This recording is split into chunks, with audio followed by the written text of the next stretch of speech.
이 사람의 신앙이 성숙한지 그렇지 않은지를 어떤 기준으로 판단하시나요? 물론 우리가 어떤 판단할 수 있는 자격이나 위치에 있는 건 아니지만 나름대로 판단을 하죠. 저 사람의 신앙은 성숙하구나, 미숙한 것 같다, 이렇게 판단을 우리가 하게 되는데, 저는 대체적으로 다른 사람을 편안하게 하는 사람이면 성숙하다고 생각하는 편이에요. 대체적으로. 좀 의외이실 수도 있을 것 같아요. 들어보세요. 신앙이 성숙하다는 건 믿음대로 산다는 거거든요. 신앙이 성숙하다는 건 믿음대로 산다는 건데, 우리가 믿는 기독교 신앙에서 핵심은 하나님의 은혜에 대한 믿음입니다. 우리가 뭘 믿느냐라고 했을 때 핵심은요, 하나님의 은혜를 믿는 거예요. 나는 무가치하고 자격 없는 죄인이라는 것을 알고 하나님의 무조건적이고 그 한없는 그 사랑과 은혜 때문에 내가 구원받았다는 걸 믿는 게 기독교 신앙의 핵심입니다. 그런 믿음이 있는 사람은 자신의 창조주이고 통치자이고 구원자이신 하나님의 계명에 순종하면서 살겠죠. 그런데 성경이 말하는 하나님의 계명은요, 하나님을 사랑하고 이웃을 사랑하는 거예요. 그러니까 이 은혜를 정말 아는 사람, 하나님의 은혜를 아는 사람, 그리고 하나님을 사랑하고 이웃을 사랑하는 사람에게는 가식적인 겸손이 아니라 진짜 겸손이 있습니다. 정말 나는 자격 없는 자인데 하나님의 은혜로 구원받았다는, 나는 마땅히 지옥에서 영원한 형벌을 받아야 되는 사람인데 하나님의 은혜 때문에 지금 하나님 나라의 백성이 되었다는 진짜 겸손이 있습니다. 그리고 다른 사람을 존중하는 척하는 게 아니라 진정으로 존중하고 배려하는 태도가 있어요. 그게 다른 사람을 편안하게 하고 관계를 원만하게 하고 공동체를 하나 되게 합니다. 그래서 아무리 기도를 많이 하고 공공연하게 이야기하는 사람도 있잖아요. 나는 하루에 적어도 몇 시간은 기도한다 라든지 성경을 얼마나 읽는다 라든지 뭔가 종교적으로 많은 성취를 이룬 사람이라고 하더라도 나 이런 것도 했어, 나 이렇게 큰 일을 해봤어, 나 이렇게 많은 사람 앞에서 이런 거 해봤어 라고 한다 하더라도 그 사람이 권위적이거나 이기적이거나 기본적으로 다른 사람들에 대한 배려가 없고 일관적으로 갈등을 일으키고 종종 이렇게 본인이 신념으로 갖고 있는 부분 때문에 부딪힘이 있을 수 있지만 일관적으로 갈등을 일으킨다든지 일관적으로 다른 사람을 불편하는 사람이 있으면 저는 그 사람이 믿음이 없다고 할 수는 없지만 성숙하다고 보진 않는 편이에요.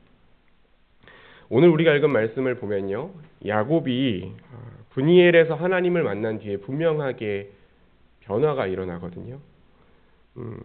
야곱이 야복 강가에서 씨름을 하다가, 어제 말씀을 나눴잖아요. 씨름을 하다가 허벅지 관절이 어긋나게 됩니다.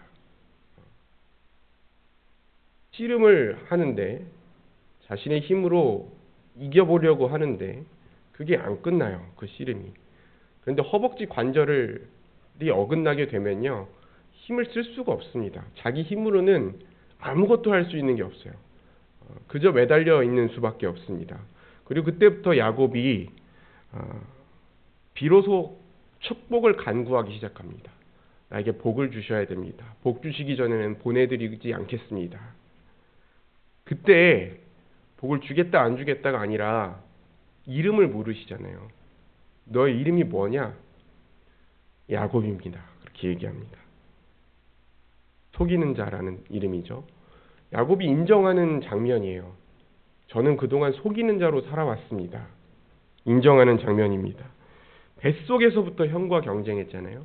뱃속에서부터 형과 경쟁하고 형의 발꿈치를 잡고 나왔고 평생 자신의 꾀와 자신의 힘을 의지하고 다른 사람과 경쟁하고 겨루면서 속이면서 살아온 야곱이 이제 자신의 힘으로 아무것도 할 수 없는 허벅지 관절이 어긋난 무력한 상태에서 저에게 복을 주십시오. 저에게 은혜를 주십시오. 저는 속이는 자입니다. 라고 고백했을 때 비로소 하나님께서 너는 승리의 사람이다. 이스라엘이라는 이름을 주십니다. 그리고 그 상황에서 이제 야곱이 400명을 거느리고 오는 에서를 만나는 거예요. 하나님을 만나기 전에 야곱이 뭘 열심히 했습니까? 예물을 열심히 준비했죠. 예물을 열심히 준비하고 자기가 덜 중요하게 생각하는 사람들을 형과 먼저 만나게 합니다. 자기의 종과 종의 자식들. 그 다음에 라헬을 많이 사랑했잖아요. 레아와 레아의 자식들. 마지막에 라헬과 요셉. 이렇게 해놓고 자기는 어디 있었어요? 제일 뒤에 있었잖아요. 혼자 남아 있었잖아요. 혼자 남아서 씨름한 거잖아요. 다 보내놓고 만나서 에서 형을 만나면 이거 당신을 위한 선물입니다. 이렇게 3번 얘기해라. 왜 셋으로 나눴습니까? 형이 치면 나머지라도 도망가서 살으라고. 다 전략을 짠 거예요. 너무 야곱답죠? 그리고 자긴 제일 뒤에 남았습니다. 그래서 혼자 그 어두컴컴한 밤에 가족들 다 보내놓고 혼자 씨름한 거예요. 근데 오늘 말씀 보니까 1절에 보니까 야곱의 눈을 들어보니 에서가 400명의 장정을 거느리고 옵니다. 그가 자식들을 나누어서 레아와 라헬과 두 여종에게 맡기고 쭉쭉 나온 다음에 3절 자기는 그들 앞에서 나아가되 몸을 7번 땅에 굽히며 그의 형 에서에게 가까이 가니 그랬습니다. 이제 하나님의 백성 이스라엘의 지도자로 세워진 야곱은 그 모든 무리의 가장 앞에서 에서를 만납니다. 그리고 자신의 몸을 땅에 7번 굽히면서 형 에서에게 나아가요. 당시에 이런 행동은 완전한 복종의 표시입니다. 완전히 복종한 표시. 동생이 아닌 종의 자세로 겸손하게 나가는 거예요. 어떻게든 형을 이기고 형의 것을 빼앗으려고 했던 야곱이 그렇게 나갑니다. 다행히도 에서가요. 그 긴 세월 동안 화가 풀렸는지 종이 아닌 동생으로 맞아줘요. 야곱을. 그렇죠? 부둥켜 안고 달려와서 부둥켜 안고 입을 맞추면서 눈물을 흘립니다. 그리고 에서가 물어봐요. 이 사람들은 누구냐? 라고 얘기하니까 정확하게 야곱이 이렇게 얘기합니다. 5절 중반에 보면 하나님이 주의 종에게 은혜로 주신 자식들입니다. 그렇게 얘기합니다. 모든 은혜를 하나님께 돌리고 여전히 자신을 종으로 표현해요. 에서가 달려와서 자기를 안아줬음에도 불구하고 자기를 주의 종 이렇게 표현합니다. 그리고서 에서에게 은혜를 입기 위해 준비했다고 하면서 예물을 전달하죠. 받아달라고 얘기합니다. 그리고 그의 얼굴을 보는 것이 하나님의 얼굴을 보는 것과 같습니다. 브니엘이라고 했잖아요. 야복강가에서 자기가 씨름한 사람이 하나님이라는 걸 알고 내가 하나님을 대면하여 봤는데도 죽지 않았다. 내가 하나님을 보고 죽어야 마땅한데 하나님이 은혜로 나를 죽이지 않으시고 살려주셨다고 했잖아요. 에서가 자신을 죽이지 않고 살려준 것을 하나님이 은혜로 자기를 살려주신 것처럼 그 형의 은혜를 하나님의 은혜와 같다고 얘기하는 거예요. 그리고 에서가 거절하거든요. 내 소유가 충분하다. 이 예물을 받지 않아도 된다. 이렇게 얘기하지만 끝까지 강권해서 예물을 받게 합니다. 여러 가지 의미가 있어요. 에서가 이 예물을 받는다는 것은 에서가 야곱을 진짜 용서했다는 증거가 됩니다. 에서가 그래 내가 네가 주는 거 받을게 라고 하는 건 야곱이 정말 은혜를 입었다는 보증이 되기도 하고 또 한편으로는 야곱이 그동안 형을 속여서 빼앗았던 것들에 대한 배상이기도 하거든요. 이것을 결국에는 이제 강권해서 에서가 받아들여요. 에서가 받아들입니다. 완전한 화해가 공식적으로 이루어진 거예요. 그리고 그 이후에는 우리가 본문에서 같이 읽진 않았지만 에서가 그 부모님과 함께 그 가나안 땅에 있는 게 아니라 세일산에서 머물고 있었거든요. 거기로 같이 가자고 합니다. 같이 가자고. 근데 야곱이 거절해요. 자신은 그 숫곳이라는 곳으로 돌아가거든요. 가나안 땅으로 돌아가거든요. 그런데 그때 얘기할 때도 지혜롭게 말합니다.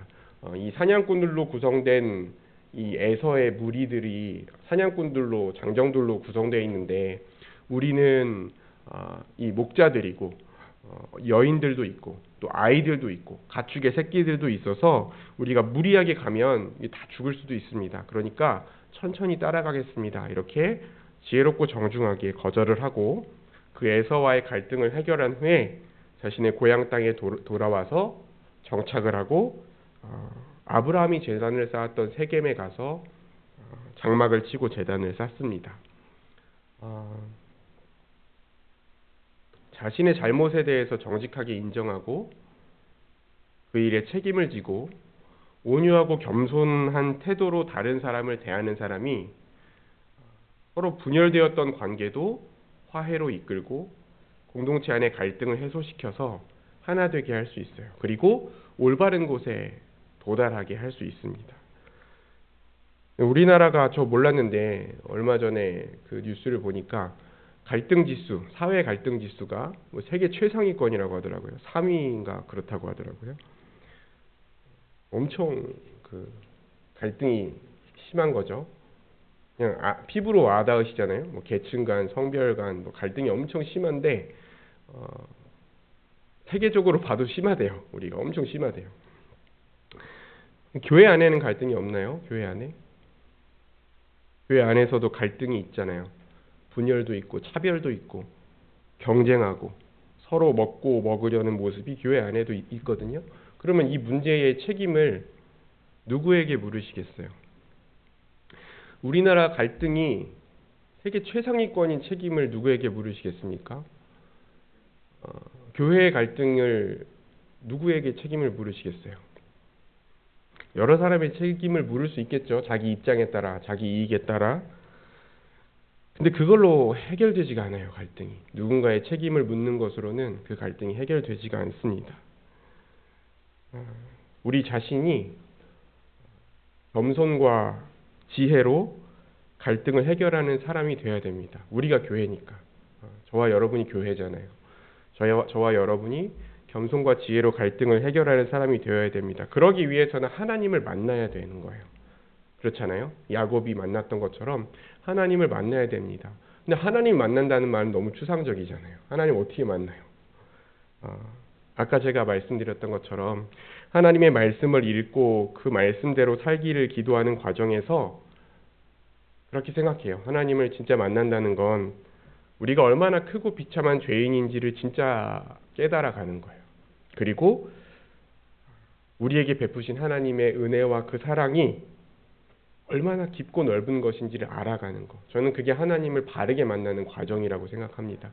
그래서 신앙생활을 많이 할수록 길어질수록 하나님을 대면하면 대면할수록 더 나를 높이고 더 교만해지는 것이 아니라 더 남을 낮게 여기고 온유해지고 겸손해지고 섬기는 그런 성숙한 모습으로 우리가 변화되어 갈 수 있기를 바랍니다. 그래서 우리 한 명 한 명이 언제나 한결같을 수는 없지만 그래도 늘 하나님의 은혜를 기억하는 사람들로서 이 공동체 안에서 정말 관계를 더 성숙하게 만들고 갈등을 해결하고 공동체를 하나 되게 하고 정말 성경이 말하는 바 하나님 나라의 모습대로 교회 공동체를 변화시켜 가는데 우리 한 명 한 명이 앞장설 수 있는 사람들이 다 될 수 있기를 간절히 축원합니다.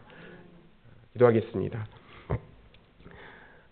하나님 아버지, 하나님을 만나기를 원하는데